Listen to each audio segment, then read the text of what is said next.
one part of me was in the attack, and another part was standing back saying, look at his shoes, look at his pants, look at his face, commit it to memory.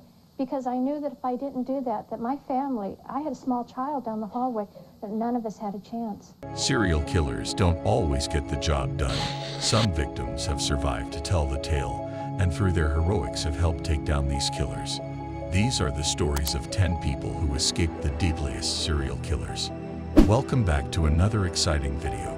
Today's video is about people who escaped deadliest serial killers. Before we start the video, please like, subscribe, and press the bell icon.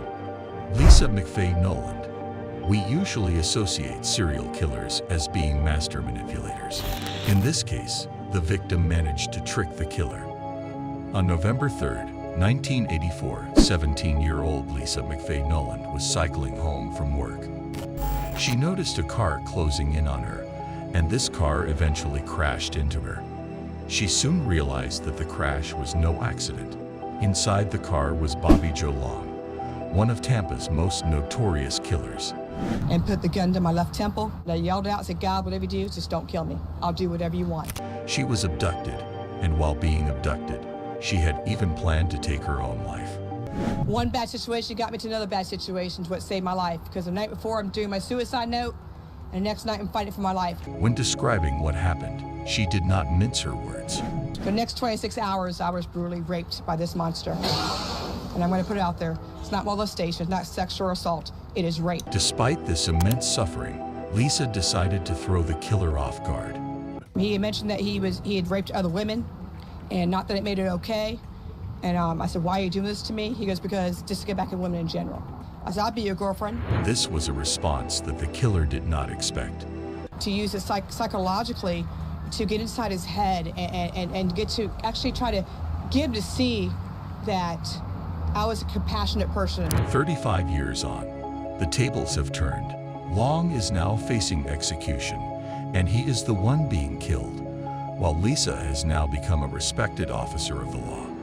His time is coming, and he knows it, and ironically, he's very scared.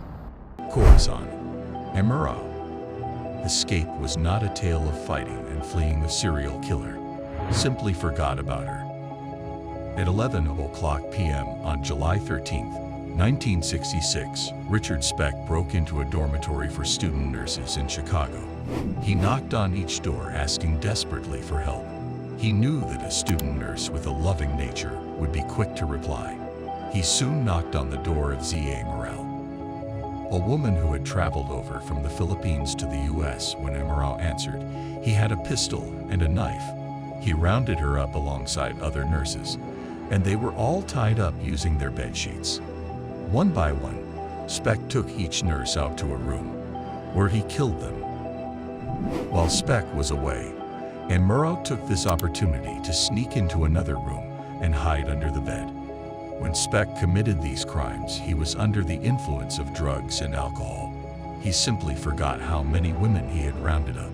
Speck, from what she could tell, had gone. She stayed under that bed for another 3 hours to make sure he was not coming back. When she emerged, she realized that her friends and fellow nurses had been killed by this man. Amurao has shunned the limelight and has never given any interviews since. As you can imagine, she could have made a lot of money from newspapers, documentaries, books, and possibly even movies. But out of respect for her colleagues on that night, she has never spoken openly about these events or courted the limelight. In her statement, she says, "It is my desire to make clear that the memory of my dear colleagues is of such character that I do not want to have it tainted by the acceptance by me of money or any other personal benefit." She did, however, provide testimony in Richard Speck's trial, which landed him in prison. They say living well is the best revenge, and Amurao did not let this experience get in the way of her passion for becoming a nurse. She was married with kids, and now even has grandchildren. Future that Richard Speck tried to take away from her luckily escaped his grasp. Carol DaRonch. For Ted Bundy, Carol DaRonch is the one who got away. In November of 1974, Carol DaRonch was casually shopping at a mall in Murray, Utah. A man approached me and said, "Is your license plate KAD032?" And I said yes, and he introduced himself as Officer Roseland. And he said that someone had been caught trying to break into my car. They walked into the parking lot. She looked in the car, and there was nothing missing. Then Bundy tried to get her into his car. He asked me if I would come with him over to the substation because they were holding the man that had tried to break into my car. This was straight out of Bundy's playbook. He regularly passed himself off as an authority figure and gave the illusion of safety and trust. Bundy had no uniform and gave the impression that he was off duty. I asked him at that time if I could see a badge or some kind of identification, and he promptly just flipped out his wallet and showed me a badge. It wasn't until she was in the car that she realized how suspicious this behavior was. He asked her to put on her seatbelt, but she politely declined. All of a sudden, he tried to handcuff her, but failed to tie down both of her wrists. Carol fought back, and even after Bundy brandished a crowbar and a gun, she continued to try to escape. Carol ran outside the car, and they continued to fight. Bundy was a much stronger man, and Carol's time was running out from a distance. Carol heard a noise. Wilbur and Mary Walsh happened to be driving down the street and could not believe what they had just witnessed. The woman they saw being attacked ran into the back seat of their car, and they sped away. Carol could breathe a huge sigh of relief now that Bundy was no longer near her. Her bravery in fighting against Bundy was one thing, but she also went on to testify against him in court. Attorney David Yoakum, who prosecuted the case, said she obviously didn't like the idea of testifying. She knew it was her duty. For obvious reasons, most of the others who got in a car with Ted Bundy were not able to testify against him. Kate Moir.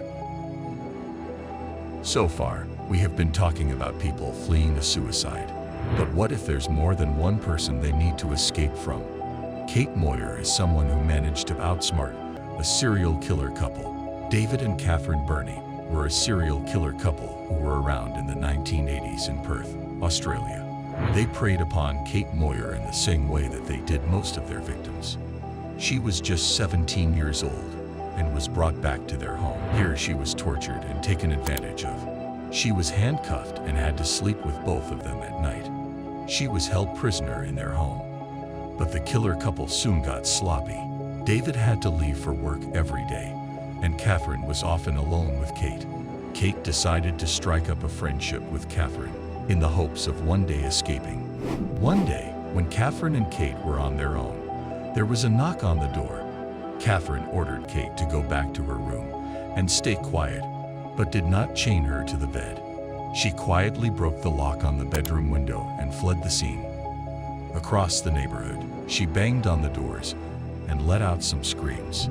She eventually had to run into a vacuum cleaner store and explain what happened. Moir said, "I ran up to him and said, 'I've been raped. Please take me inside and call the police.'"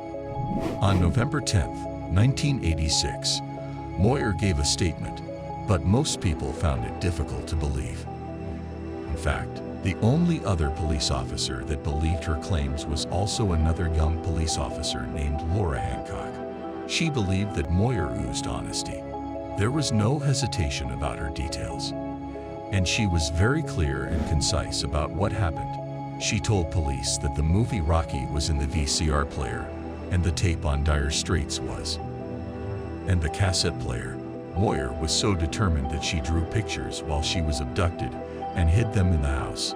That way she could definitely prove that she was there. Speaking about this experience, Hancock said, "You can't bed down those intricacies if you're going to just tell a made-up story."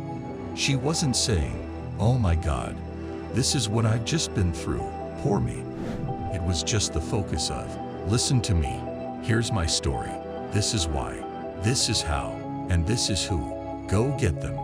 Maria Virubova. In 2002, Maria Virubova was just 18 years old and in tears because she argued with her boyfriend.